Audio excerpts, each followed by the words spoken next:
I revealed this eternal yoga of the relationship between the soul and the Supreme Soul to the sun god Vivaswan. Vivaswan imparted it to Manu, and Manu subsequently passed it to Ikshvaku. O Arjun, scorcher of enemies. In this way, this eternal yoga was passed on through the tradition of disciplic succession of righteous kings, who preserved it in their hearts. However, as time elapsed, this succession was disrupted, and the sacred knowledge of this yoga was nearly lost. Today, I am imparting this same ancient and divine knowledge to you once again. You are both my devotee and my friend.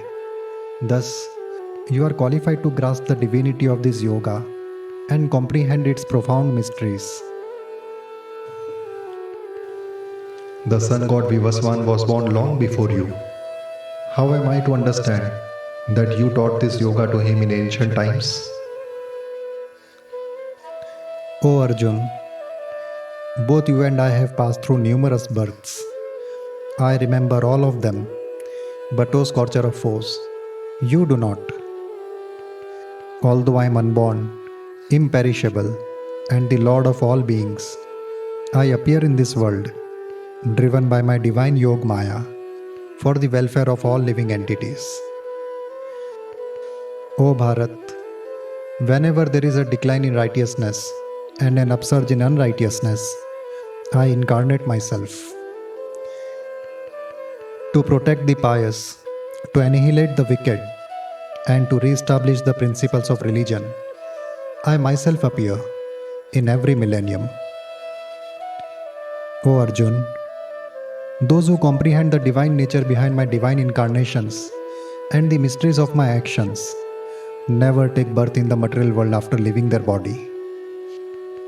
Instead, they attain a divine state similar to mine and reach my supreme eternal abode. Those who are free from attachment, fear, and anger, and who take refuge in me, eventually become pure and divine. Their nature aligns with mine. Through knowledge and austerities, they purify their existence and truly come to know me. The feelings of their hearts align with mine. O son of Pritha, with love and devotion, in whatever way my pure-hearted devotees approach me, I reciprocate accordingly. Those who know my nature in this manner are naturally on a path that leads to me. However, those seeking worldly success worship celestial gods. Their desires are fulfilled faster because they are driven by materialistic pursuits. I establish the 4 social divisions based on the 3 modes of material nature and the activities that correspond to them. Although I am the creator of this system, understand that I am not bound by it. I remain a non-doer, unaffected by all actions, and eternally free. Those who comprehend that I am unattached to the outcomes of my actions, and therefore unbound by them, are liberated from the consequences of their own actions. All those who attained liberation in the past well understood this nature of mine and acted accordingly. Therefore, perform your duties following the footsteps of the ancient sages. Even the wise can find it difficult to differentiate between right and wrong actions. Therefore, I shall reveal to you the nature of righteous action, so that you may avoid the negative consequences of inauspicious actions and attain auspiciousness. The science of outcomes of actions is profoundly intricate. Hence, one must possess knowledge of the distinctions between righteous actions, unrighteous actions, and inaction in all circumstances. One who understands how inaction can exist within action and how action can arise from inaction is truly wise. Such a wise person, although performing all worldly actions, remains situated in transcendence. Those who have reached the peak of knowledge perform their duties selflessly, without any desire for reward.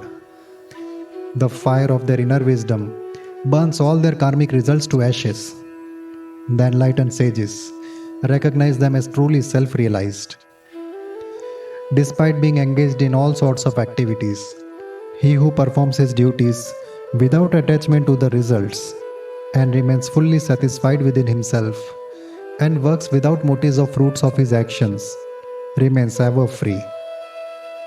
Such a wise person exercises complete control over his mind and intellect while performing actions. He has no interest in personal accumulation and is always free from sense of ownership. He performs actions only to fulfill the basic necessities of life. Thus his actions are free from burdens of desire and do not bind him. Content with whatever gains comes of its own accord, free from envy, always balanced in success and failure. Such a person remains unbound by his actions.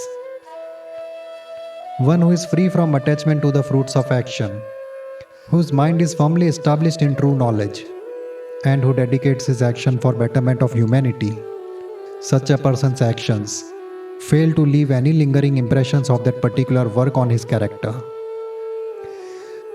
Those who are spiritually enlightened and inspired by the welfare of others dedicate their actions like a sacred offering to the Supreme Brahman. Through this selfless devotion, they progressively unite with Brahman and ultimately achieve the Supreme Brahman. Some yogis, aiming to reach the celestial gods, skillfully offer various oblations as per the scriptures to those gods. Other yogis, however, offer their sacrifices into the fire of Brahman. Some self-disciplined yogis sacrifice all sensory pleasures, such as sound and touch, into the fire of self-restraint. Others sacrifice sensory pleasures into the fire of the senses themselves, while still engaging with them. Yogis seeking self-realization discipline their senses and minds. They achieve this by channelizing the activities of their senses into the senses themselves and directing their vital energies into the vital forces. Yogis seeking union with the divine practice austerities, while others dedicate their wealth to the service of humanity. Some follow the eightfold path of yoga, and others study scripture to cultivate knowledge. Some practitioners of pranayam achieve deep inner trance by balancing the inhalation and exhalation of their life energy, thereby calming their breath. Others purify themselves by reducing their food intake and offering their life breath into life energy. All these yogis, who understand the significance of sacrifice, purify themselves by practicing such austerities. Having experienced the state of divine bliss, which feels like nectar, they advance on the path of spiritual realization. O best of the Kurus, one who does not perform sacrifices can neither be happy in this life nor in the next. The Vedas describe many different types of sacrifices, all of which originate from various worldly duties. Understanding this will free you from the bondages of action. O scorcher of enemies, while offering material wealth for the welfare of others is good, sharing the gained knowledge is far superior. Because Parth, the knowledge that one must perform actions like sacrifices is the one that leads us to divine consciousness. If you seek truth and wisdom, approach a spiritual guru. Serve him humbly, question them sincerely with curiosity, and they will enlighten you with their wisdom. Such enlightened masters are seers of the truth and possess divine knowledge, and therefore can impart spiritual knowledge unto you. When you realize the truth by the grace of the enlightened saint, you will never again fall into delusion. You will then see that all beings are part of the Supreme Being and always exist within me. Even those who are the most sinful of all sinners, once they board the boat of divine transcendental knowledge, will be able to cross over the ocean of miseries. Just as a blazing fire reduces sacrificial offerings to ashes, O Arjuna, in the same way, the fire of transcendental knowledge burns away all the sufferings born of actions. In this world, there is nothing so pure and sublime as transcendental knowledge.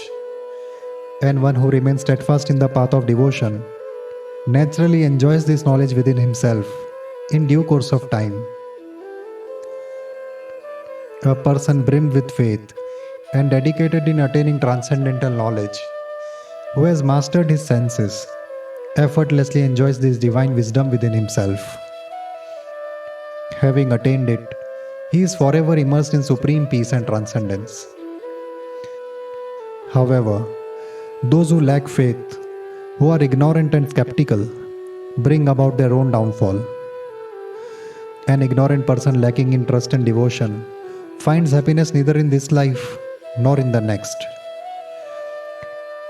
One who fulfills his duties with devotion, dedicating the results of his work to the Supreme, and whose ignorance has been dispelled by light of divine knowledge, becomes self-realized.